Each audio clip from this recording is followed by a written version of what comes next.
冬至过后，最耗阳气的时节到了，记得少做4件事，藏好体内的阳气。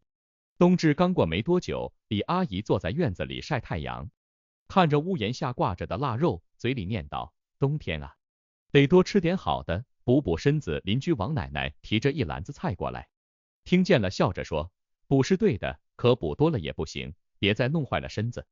李阿姨不服气地说：冬天不补，什么时候补？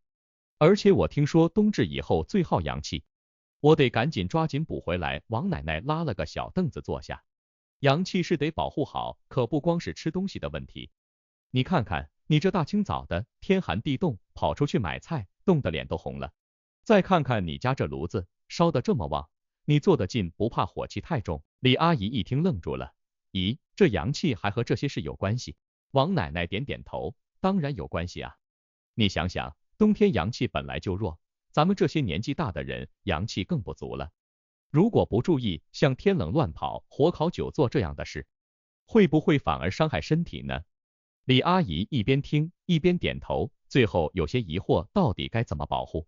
那么哪些习惯是冬天最伤阳气的？阳气为何如此重要？从中医到生活的解读，阳气就像我们身体里的生命之火，它掌管着温暖、活力和抵抗力。如果阳气充足，身体就像炉子里柴火旺盛，温暖和动力源源不断。可如果阳气不足，那炉子就快熄火了，冷得彻骨，干什么都提不起劲儿。中医里说，阳气是人体的根本，支撑着五脏六腑的运作，连血液的流动、食物的消化，甚至每天的情绪变化，都离不开它的支持。冬天对阳气来说是个挑战。这时候外界寒气最重，身体为了御寒，需要消耗大量的阳气来维持体温。如果不注意保护，阳气会被寒气偷走，人就容易感冒、怕冷、手脚冰凉，甚至觉得浑身无力。这种感觉不少人都经历过，但很少有人意识到背后的原因是阳气亏虚。中医里有一句话，阳气不足，百病丛生。这不是危言耸听。没有阳气推动，身体的免疫力就像城门失守，病菌更容易入侵。比如为什么冬天关节会酸痛，胃容易受寒，其实都是阳气护不住身体的信号。而且阳气亏虚不仅仅是寒冷的问题，还可能让消化系统变慢，食欲下降，甚至影响情绪，变得心情低落或烦躁。更重要的是，阳气是有限的，就像手机电量，如果天天胡乱耗电，不及时充电，电池迟早会耗尽。所以冬天的任务就是守住阳气，别让炉子灭火，让身体在寒冬里保持温暖和有活力。这不仅是为了对抗眼前的寒冷，更是为了给来年春天储备能量。阳气强了，身体才能更好的迎接春生的时节。这就是为什么冬天养阳如此关键。偷走阳气的4件事，别让这些习惯伤了你。冬天是阳气最脆弱的季节，但很多人每天的习惯却在无意间把阳气最常见的一件事，就是早出晚归。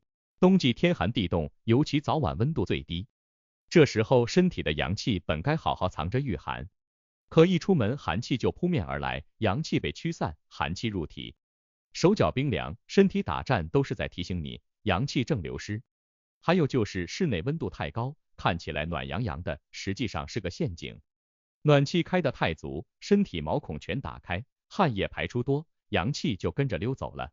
很多人以为开暖气就是护阳气，但如果空气不流通，加上突然开门通风，大冷大热的交替，阳气的消耗反而更快。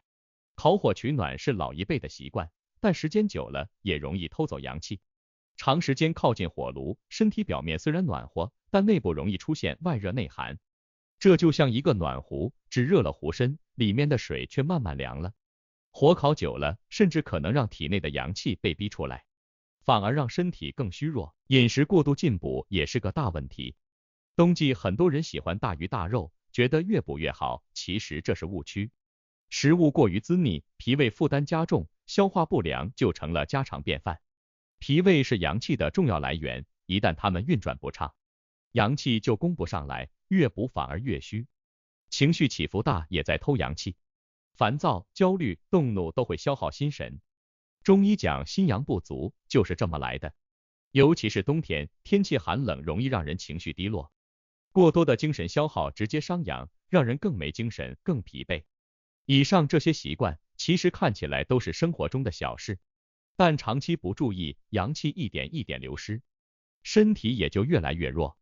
所以别让这些小偷继续偷走你的健康。冬季阳气的持久战，冬天养阳气不仅是为了过好当下的寒冬，更是为来年的健康打下基础。中医讲究冬藏，意思是在冬季保护好身体的能量，让阳气潜藏在体内，这样来年春天才能焕发活力。